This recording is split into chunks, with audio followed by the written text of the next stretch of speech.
राधे राधे मेरे प्यारे भाइयों बहनों माताओं माँ बंधुओं, संस्कार की बातें चैनल में आपका स्वागत है।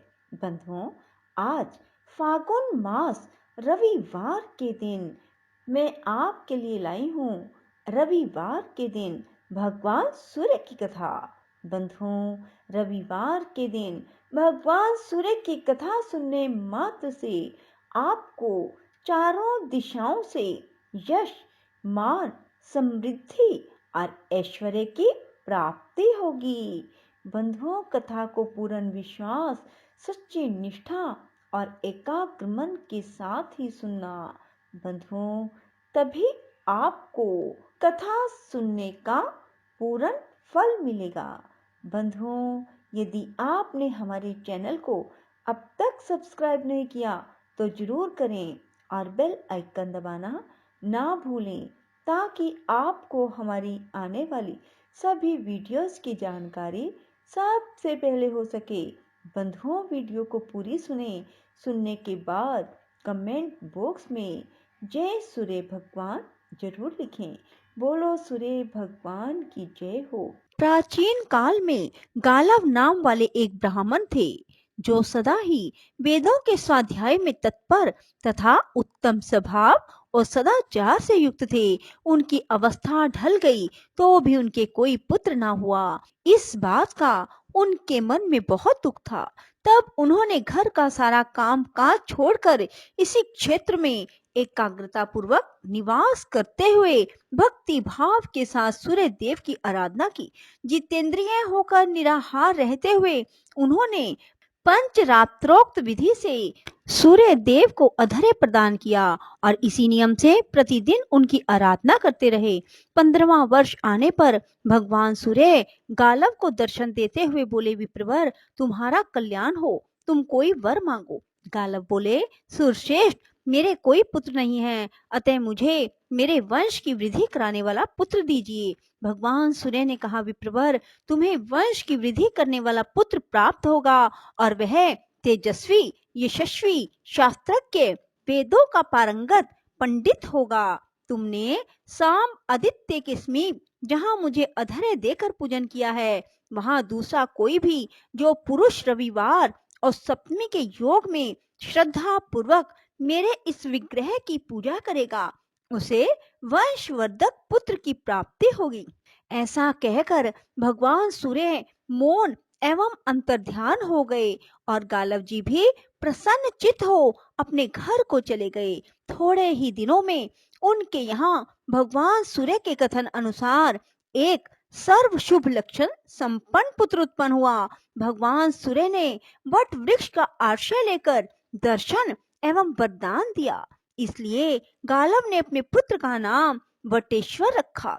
वटेश्वर के पुत्रों और पौत्रों को देख लेने पर महर्षि गालव भारी तपस्या करके सूर्य देव को प्राप्त हुए। वटेश्वर ने भी अपने पिता के द्वारा स्थापित भगवान सूर्य नारायण के लिए एक परम मनोहर मंदिर बनवाया।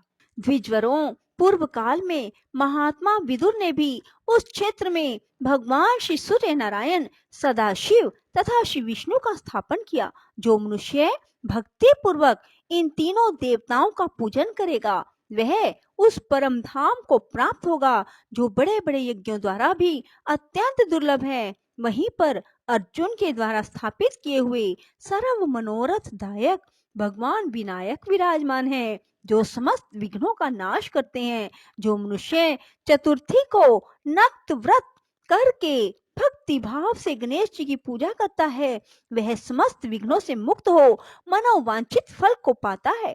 वहीं पर उत्तम प्रभाव से युक्त भगवान नर और नारायण भी है, जो उन दोनों का भक्ति पूर्वक द्वादशी तिथि को दर्शन और पूजन करता है, वह जरा मरण से रहित परम पद को प्राप्त होता है। एक समय कुंती नंदन अर्जुन तीर्थ यात्रा प्रारंभ करके हाटकेश्वर क्षेत्र में आए। वहां तीर्थ समुदाय से भरे हुए उस पावन क्षेत्र का दर्शन करके उन्होंने मनोहर मंदिर में भगवान सूर्य को स्थापित किया और उन्हीं के आगे नर और नारायण की भी स्थापना की। फिर उत्तम श्रद्धा से युक्त हो वहां गोवर्धन को स्थापित किया और वहीं देवादिदेव नरसिंह देव की स्थापना की। इस प्रकार 5 देवताओं की स्थापना करके उन्होंने चमत्कारपुर के सब ब्राह्मणों को बुलवाया और उन्हें बहुत धन दिया। फिर भक्ति पूर्वक प्रणाम करके कहा, मैंने सब रोगों का नाश करने वाले भगवान सूर्य को यहाँ स्थापित किया है और इनकी सेवा आप लोगों को सौंपी है, अतः आपको सदैव इनका चिंतन करना चाहिए। ब्राह्मण बोले, पांडुनंदन, आप यह सब छोड़कर अपने घर को पधारिए। हम सब लोग आपके श्रेय को बढ़ाने वाले पूजन कर्म करते रहेंगे। तब अर्जुन ने प्रसन्नचित हो उन्हें पुनः बहुत धन दिया और उनसे पूछकर विदा ले प्रणाम पूर्वक अपने नगर को प्रस्थान किया। सूत जी कहते हैं, ब्राह्मणों, इस प्रकार मैंने तुमसे नर आदित्य के प्रादुर्भाव की कथा सुनाई। यह सुनने वालों के पापों का नाश करने वाली है। पूर्व काल में वृक नाम से प्रसिद्ध एक चंद्रवंशी राजा हुए।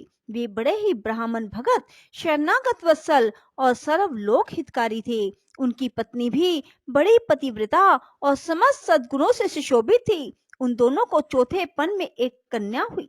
राजा ने विद्वान जोशियों को बुलाकर पूछा, मेरी यह कन्या कैसी होगी? जोशी ब्राह्मण बोले, राजन, सूर्य के चित्रा नक्षत्र पर रहते समय सोमवार के चतुर्दशी के योग में जो जन्म ग्रहण करती है वह विष कन्या होती है। ऐसी कन्या का जो पानी ग्रहण करता है वह पुरुष 6 महीने के भीतर अवश्य मृत्यु को प्राप्त होता है। वह जिस घर में जन्म लेती है वह कुबेर का ही महल क्यों ना हो, उसे 6 महीने के भीतर धन से रहित कर देती है। अतः आपकी यह पुत्री वास्तव में विष कन्या है। यह पितृकुल और ससुर कुल दोनों का नाश कर देगी। इस कारण आप इसे त्याग कर सुखी हो जाइए। यदि हमारे कहे हुए हितकर वचन पर आपको श्रद्धा हो तो आप ऐसा ही कीजिए।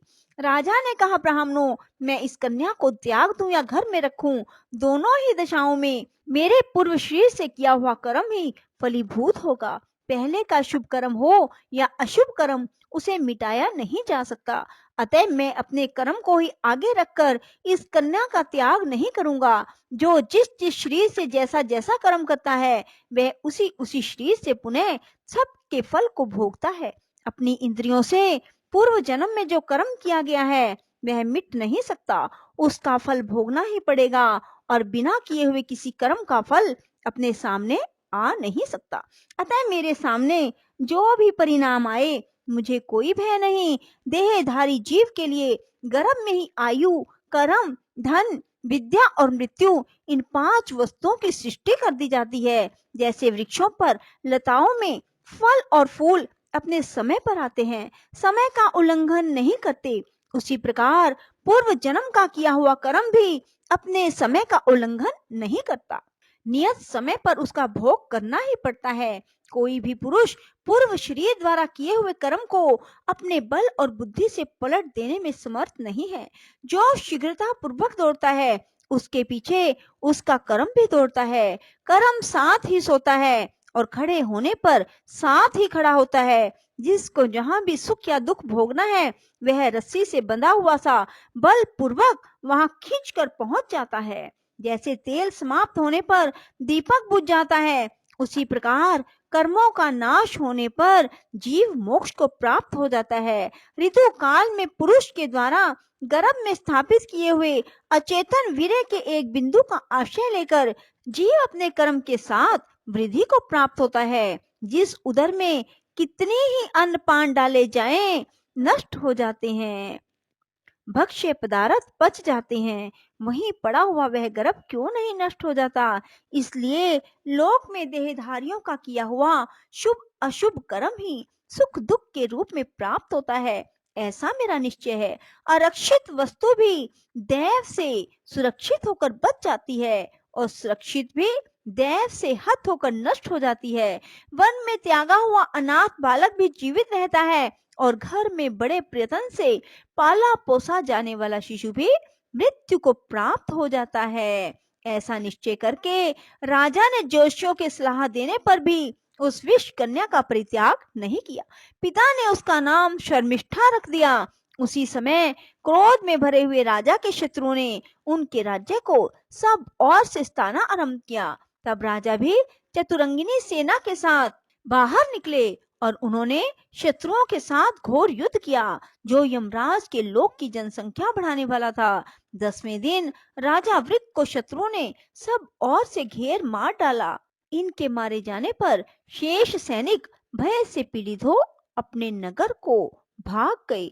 इसी समय समस्त पूर्ववासियों ने शोक प्रायण हो उस दुष्टा विष कन्या को लक्ष्य करके कठोर वचनों में कहा, इसी पापिन के दोष से राजा की मृत्यु हुई है, अतः इसे शीघ्र ही बांध लिया जाए। जब तक इस नगर का क्षय ना हो जाए तब तक ही इसे यहाँ से बाहर निकाल दिया जाए।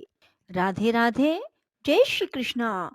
बंधुओं, यदि आपको हमारी वीडियो पसंद आए तो इसे लाइक करें और शेयर भी जरूर करें। धन्यवाद।